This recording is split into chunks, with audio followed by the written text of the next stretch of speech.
Téléspectateurs fidèles, mesdames, mesdemoiselles et messieurs de partout, vous nous suivez. Merci de votre attention particulière accordée sur nos antennes. Bon début de la semaine à tous et à toutes. Bienvenue à cette grande édition du journal à la une de l'actualité. La Direction générale de migration DGM a mis dehors tous les services qui n'apparaissent pas dans le monde opératoire de taxation œuvrant à la frontière. Ici chez nous à Calémie, le jeudi 29 février, cette opération a tourné au vinaigre. Les agents de la DGRTANG n'ont pas voulu quitter leur lieu d'affectation au port public de Calémie. Une épreuve de force a eu lieu entre la DGM et la DGRTANG. Retour sur cette triste scène entre le service d'assiette de l'État au port public de Calémie.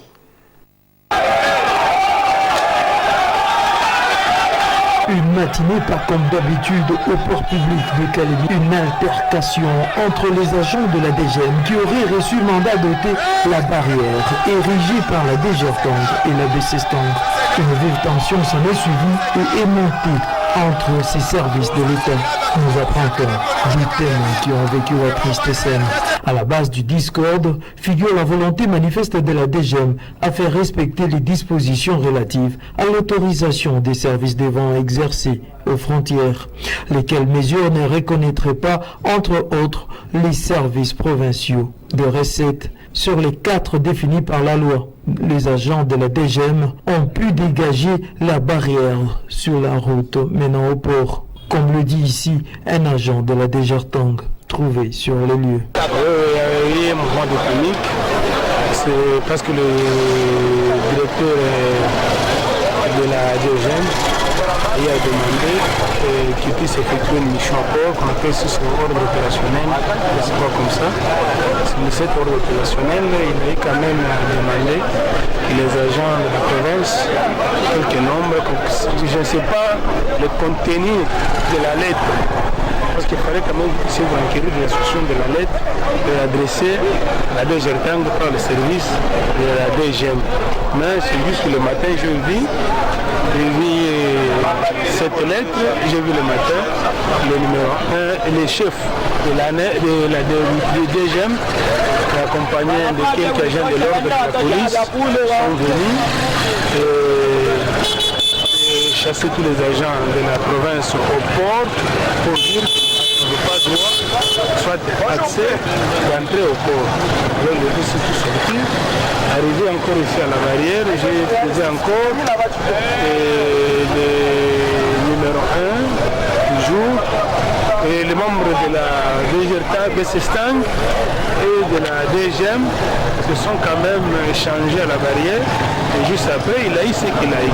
Le directeur général de la DGRTANG, Pierrot Matendo, est descendu sur place pour mener les tractations en vue de rétablir ces éléments dans leur lieu d'affectation. C'est en début d'après-midi que la tension a été apaisée et sous les orientations du DG de la DGRTANG que les agents de ce service générateur de recettes ont remis la barrière sur la route. Et la DGM a mis en exécution ce lundi 4 mars 2024 la correspondance lui adressée par sa hiérarchie, celle de faire respecter le nombre de services au générateur des recettes au port public de Calémie, une décision que l'autorité provinciale a redéfinie et ordonné que la DGRTANG et la BCSTANG, 2 services provinciaux, continuent à exercer comme des coutumes dans les installations portuaires. Ceci après le déguerpissement de ce service par les agents de la DGM. Jusqu'à preuve du contraire, la disposition imposée par le numéro 1 de l'exécutif reste d'application. Un calme relatif est observé au port public de Calémie. L'inondation du boulevard Lumumba par les eaux de la rizière, le Cougar, en ébullition continue à perturber la circulation routière qui occasionne la hausse de prix de transport à Calémie dans la province du Tanganyika. Ceci un reportage de Samuel Mwamba-Constant, François Sadi Moulongoï et Imerda Mwavita. Voici à quoi ressemble la route principale faisant la fierté de la ville de Calémie, chef-lieu de la province du Tanganyika. Elle s'appelle le boulevard Lumumba. Cette route construite depuis le régime Richard Ngoyi Kitangala, sur financement de l'ancien gouvernement Joseph Kabila Kabange, se voit ce jour inondée suite au débordement des eaux de la rivière Lukuga. L'inondation du boulevard Lumumba par les eaux de la rivière Lukuga est aussi occasionnée par le déversement des eaux issues de caniveaux bouchés longeant les accotements de cet artère principal. Cette situation continue à perturber la circulation des habitants de Kalemi. Les engins roulants, quant à eux, commencent à dévier la partie inondée de cette artère et passent par la petite ruelle traversant l'avenue Kalumbi. Ici, les habitants de cette avenue déplorent les embouteillages des engins roulants qui risquent d'être à la base de plusieurs accidents au regard de la petitesse de la dite ruelle. Nous avons subitement remarqué que cette rue est maintenant pratiquée par différents engins roulants. Alors qu'il y a des maisons de part et d'autre, nos enfants jouent chaque jour sur cette route. Nous risquerons d'assister aux accidents. Raison pour laquelle nous demandons aux autorités provinciales de construire la route principale afin de permettre aux véhicules de circuler paisiblement.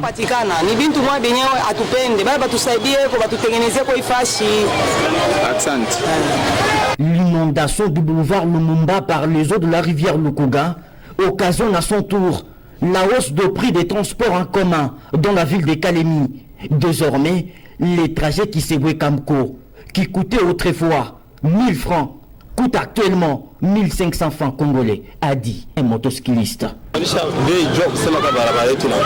Si nous avons pensé à hausser les prix, ce n'est pas de notre volonté, mais plutôt parce que nous souffrons avec l'état désagréable de notre route. Prenons l'exemple du trajet Kisegwe-Kamko, où nous demandons maintenant 1500 francs à nos clients, avec comme explication: la route par laquelle nous passions jadis n'est plus facilement praticable. La seule chose qui fera en sorte que nous reprenions le plus normal, c'est l'asphaltation des routes par le gouvernement provincial.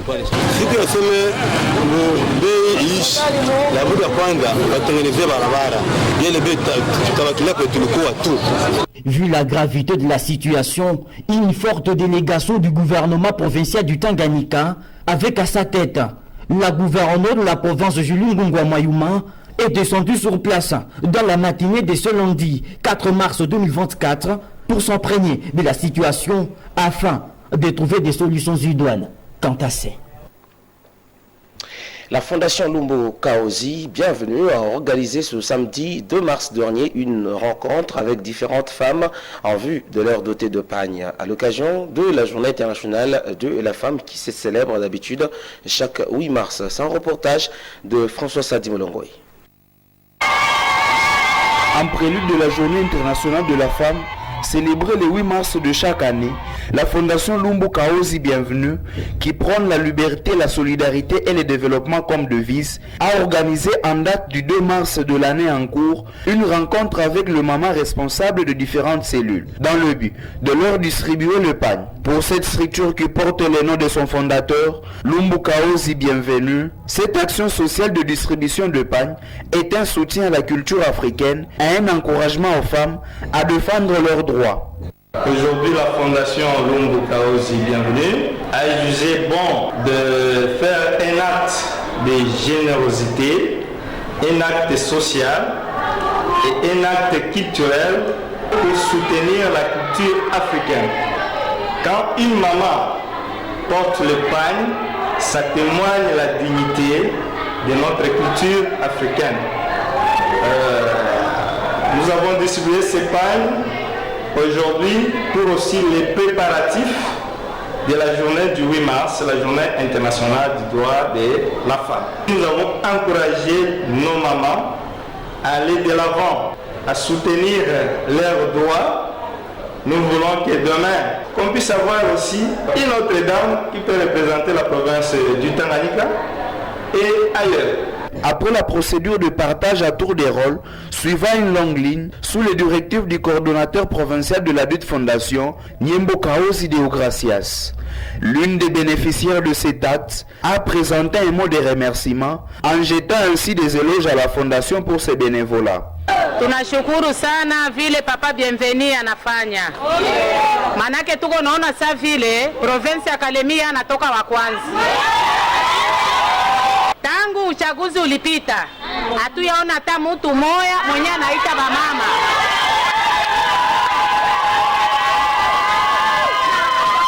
Hata ukakutana naye tena munjia, wala hata jambo hawezi kukuletea. Lakini sisi tunashukuru sana. Baba Bienvenu anasema hata kama Mungu sikupita, lakini kuko bamama nyuma, acha nibaite siku ya leo nibakumbuke.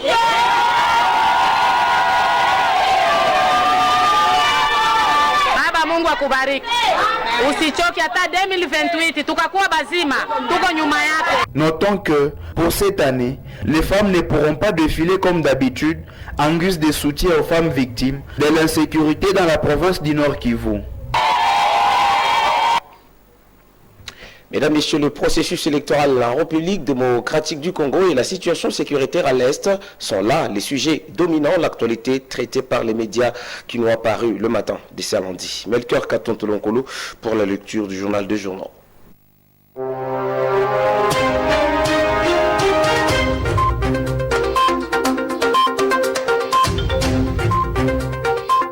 Les journaux parus ce lundi 4 mars à Kinshasa rapportent entre autres le processus de traitement des contentieux électoraux, la situation sécuritaire dans l'Est de la RDC avec notamment l'appel lancé par l'ECC au président Tshisekedi pour organiser un dialogue avec les acteurs sociopolitiques du pays.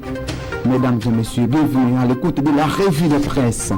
Africa News rapporte que la Cour d'appel de Kinshasa-Gombe, siégeant en matière de contentieux sur les résultats des élections législatives provinciales de décembre 2023, a annoncé le début des audiences pour ce mardi 5 mars 2024 à la salle des audiences de la Cour des séans. Le quotidien fait savoir que dans leur recours, certains candidats députés malheureux auraient dénoncé des irrégularités observées lors des législatives provinciales du 20 décembre 2023. D'autres auraient évoqué, entre autres, la proclamation de la victoire des candidats ayant obtenu d'après eux moins de voix que les autres et le recalcul du seuil au niveau provincial.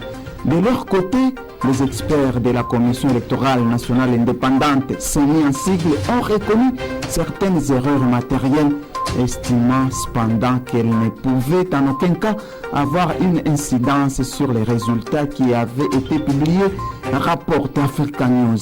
Pendant ce temps, du côté de la Cour constitutionnelle, la Prospérité annonce un atterrissage en douceur des audiences sur les contentieux électoraux.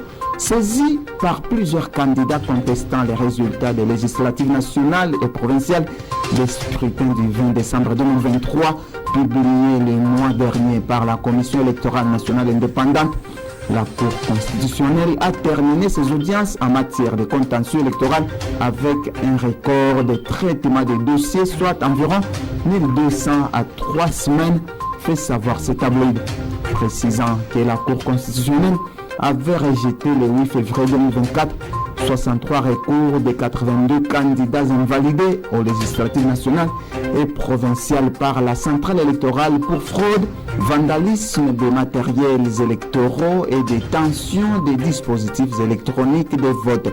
Parmi les 63 dossiers déposés devant cette juridiction, 35 ont été déclarés irrecevables, 24 recevables mais non fondés et 4 avaient fait l'objet de désistements. Face à la guerre, Tshisekedi appelait à dialoguer avec les acteurs sociopolitiques. C'est un autre sujet que Congo Nouveau rapporte qu'après le chef de l'église catholique de Rome, c'est au tour de l'église du Christ au Congo et c'est sensible d'inviter le chef de l'État congolais Félix Antoine Tshisekedi Tshilombo à adopter la voie du dialogue. En effet, lors de la 62e session ordinaire du comité exécutif national de l'ECC tenue à Kinshasa du 25 au 29 février 2024, les protestants avaient demandé au président de la République d'initier un dialogue national avec les acteurs sociopolitiques dans le but de construire la cohésion nationale en cette période d'agression rwandaise à travers le M23. Mesdames et messieurs, c'est par ici que prend fin le journal des journaux. Merci pour votre sympathique attention.